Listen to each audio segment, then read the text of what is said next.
Hello there. Yes, I was just describing the insult I was subjected to from Sarah Armstrong after the 15 minutes silence during this brief lunchtime party that happened next door to me. And this is following 11 years of silence that Sarah has subjected me to since I've been her neighbour.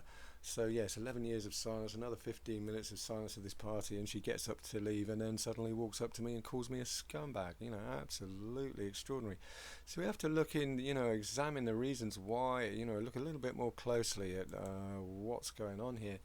And as I say, if we just sort of put this, just to put it into perspective, as I say, she's been in my neighbour since about 2008, 2009 here. So this is the last 11 years of total silence. Obviously knows very little about my life and my situation, quite simply by definition. She's never spoken to me.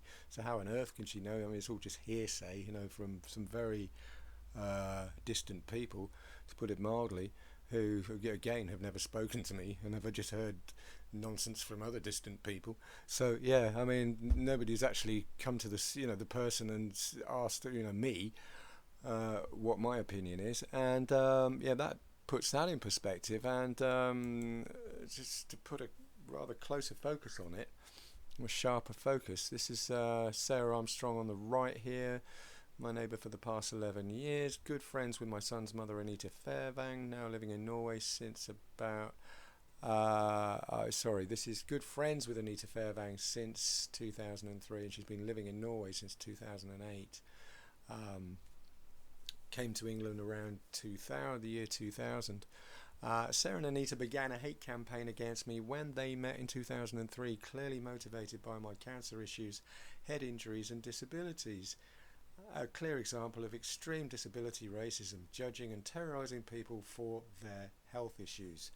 And quite simply, I mean, as far as these two are concerned, I didn't look right. There was something about my disabilities they didn't like, and they wasted no time in just laying into me, just full pelt. And the consequences have been rather sad, to put it mildly. And I'd therefore like just to have a closer look at, just briefly, at this, or the nature of disabilist bullying, which in this slide here, disabilist terrorists with selective memory, they're a nightmare, who single people out for their health challenges, then subject them to disabilist bullying. In my case, murder attempts, perjury, GBH caused to my son. This is as a consequence of the constant terrorism I was subjected to. Blackmail, suicide incitement, serious mutilations I've suffered, threats, isolation of both myself and my son with a view to forcing us to take our own life, and constant terror campaigns for the past 17 years. So yeah, it's really full on, and as I say, one of the most intensive documented campaigns of disabilist bullying I've personally ever heard of. And I'm speaking of carefully documented cases. I mean, I've heard of other cases and plenty of worse cases, but I've, as I say, uh, not seen very many well documented cases similar to mine, quite simply because the patients and the victims do not survive. Out of 100 people subjected to this intense sustained abuse, quite simply, out of 100 people, it's very rare that one should ever survive, and or even out of 1,000 people for that matter. So yes, I, in that respect, have surprised the shit out of them, and they're not that too happy about it, to say the least. Now, Sarah has not said one word to me in the past 11 years. I've been her neighbour until a few days ago, on the 8th of the 5th, 20, when she suddenly starts insulting me, apparently upset that I went to the police to report her cowardly, heinous crimes.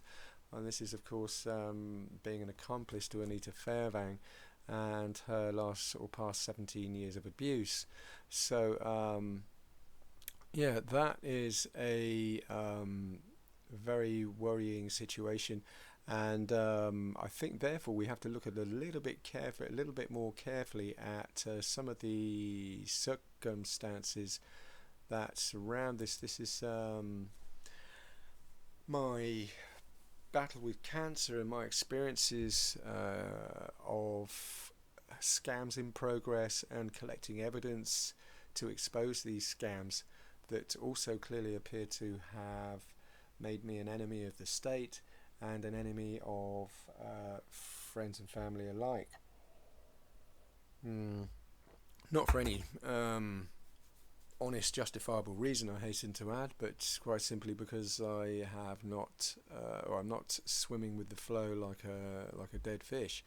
Now, all part of a huge global cancer charity scam, suppressing cures for sinus cancer so they can use the disease to cause maximum damage. And this is a cancer charity scam that I have been uncovering over the past few years, I say 15, 20 years, and simply by discovering cures to a very serious type of cancer called sinus cancer, which has extremely or debilitating, nasty consequences when cures are suppressed. And this is, of course, visible in the victims of this disease, which stand to be put through the most awful misery in the absence of helpful treatments and effective cures that can reverse the illness. To suggest basically, yes, that this tumour or this cancer can just run wild, mutilating people's faces, which unfortunately from a cancer charity's point of view can represent magnificent opportunity to make huge sums of money. And as naive as I am, it took me a while to work this out.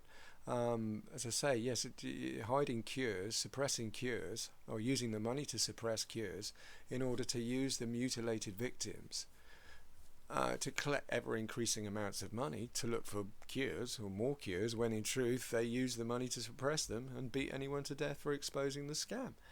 And yes, I have been subjected to murder attempts quite simply for exposing the truth of what's been going on here, which is, I can assure you, not a new scam. This has been going on a very long time, the best part of 2,000 years, from what I can see.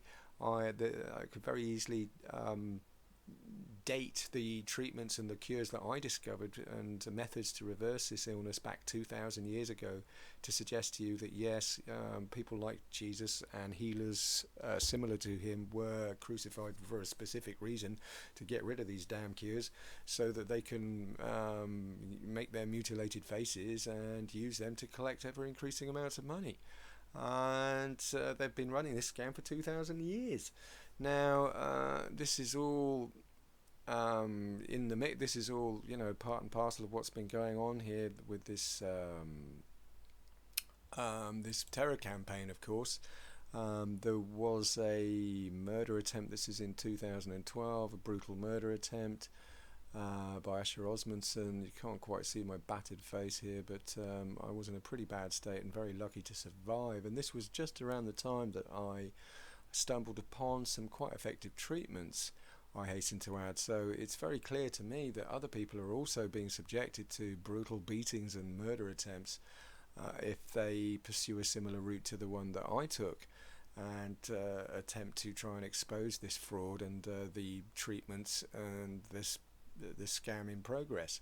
So yeah, that is extremely worrying, and shows me again very clearly that this whole thing is just run with brute force, violence, intimidation, and extreme terrorism. That's this end of it, and then obviously raises further questions about